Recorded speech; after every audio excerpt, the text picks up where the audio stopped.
നമസ്കാരം.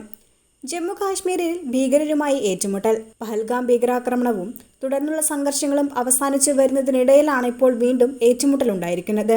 ഭീകരരുമായുള്ള ഏറ്റുമുട്ടലിൽ ഒരു ജവാന് വീരമൃത്യു.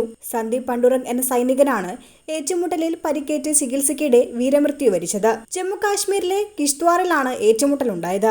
മേഖലയിൽ ഇപ്പോഴും ഏറ്റുമുട്ടൽ തുടരുകയാണ്. 2 ഭീകരരെയും സൈന്യം വധിച്ചു. നിലവിൽ 2 ഭീകരർക്ക് കൂടിയുള്ള തിരച്ചിൽ നടന്നുവരികയാണ്. മേഖലയിൽ 4 ഭീകരവാദികൾ ഒളിച്ചിരിക്കുന്നു എന്ന രഹസ്യവിവരത്തിന്റെ അടിസ്ഥാനത്തിൽ അർദ്ധരാത്രിയോടെ തിരച്ചിൽ ആരംഭിച്ചത്.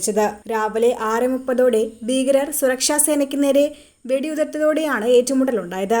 ജെയ്ഷെ മുഹമ്മദ് ഭീകര സംഘടനയിലെ സൈഫുള്ള, ഫർമാൻ, ആദിൽ ബാഷ എന്നീ ഭീകരർക്കായി കഴിഞ്ഞ ദിവസം പ്രദേശത്ത് പോസ്റ്ററുകൾ പതിച്ചിരുന്നു. കൊല്ലപ്പെട്ടത് സൈഫുള്ള ഗ്യാങ്ങിൽ ഉൾപ്പെട്ട ഭീകരവാദികൾ എന്നാണ് സൂചന.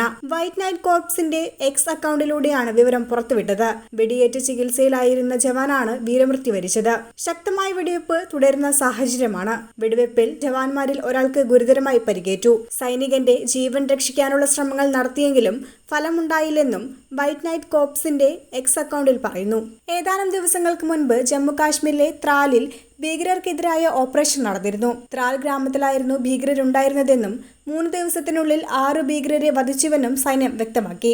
ശ്രീനഗറിൽ വിളിച്ചു ചേർത്ത വാർത്താ സമ്മേളനത്തിലാണ് സൈന്യം ഇക്കാര്യം അറിയിച്ചത്. ഷഹീദ് കൂട്ടെ ഉൾപ്പെടെയുള്ള ഭീകരരെയാണ് ഓപ്പറേഷനിൽ വധിച്ചതെന്നും സൈന്യം വ്യക്തമാക്കിയിരുന്നു. ലഷ്കർ-ഇ തൊയ്ബയുടെ ഭാഗമായുള്ള TRFന്റെ പ്രധാന കമാൻഡറാണ് ഷാഹിദ് കൂട്ടെ. ഷാഹിദിനെ വധിക്കാനായത് വലിയ നേട്ടമാണെന്ന് സൈന്യം പറഞ്ഞിരുന്നു. പഹൽഗാം ഭീകരാക്രമണത്തിന് പിന്നാലെയാണ് ജമ്മു കാശ്മീരിൽ ഭീകരർക്കെതിരായ നടപടി സൈന്യം കടുപ്പിച്ചത്. പഹൽഗാം ആക്രമണത്തിന് പിന്നാലെ പാക് അധിനിവേശ കശ്മീരിലെയും പാകിസ്ഥാനിലെയും ഭീകര കേന്ദ്രങ്ങളും ഇന്ത്യൻ സൈന്യം ആക്രമിച്ചിരുന്നു.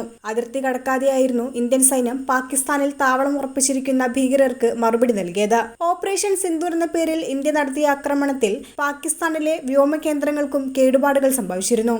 പഹൽഗാം ഭീകരാക്രമണത്തിന് ശേഷം പ്രാദേശിക ഭീകരർക്കെതിരായ നടപടിയുടെ ഭാഗമായി കഴിഞ്ഞ 8 ദിവസത്തിനിടെ 3 ഏറ്റുമുട്ടലുകളിൽ 8 ഭീകരവാദികളെ സുരക്ഷാസേന വധിച്ചു. പഹൽഗാം ഭീകരാക്രമണത്തെ തുടർന്ന് വലിയ തരത്തിലുള്ള വെല്ലുവിളികളായിരുന്നു പാകിസ്ഥാൻ നേരിട്ടുകൊണ്ടിരുന്നത്. സിന്ധു നദീജല കരാർ റദ്ദാക്കിയതും പാകിസ്ഥാൻ ഒരു വെല്ലുവിളിയായിരുന്നു. എന്നാൽ വീണ്ടും ഒരു സംഘർഷം പല മേഖലയിലായി ഉടലെടുക്കുകയാണ്.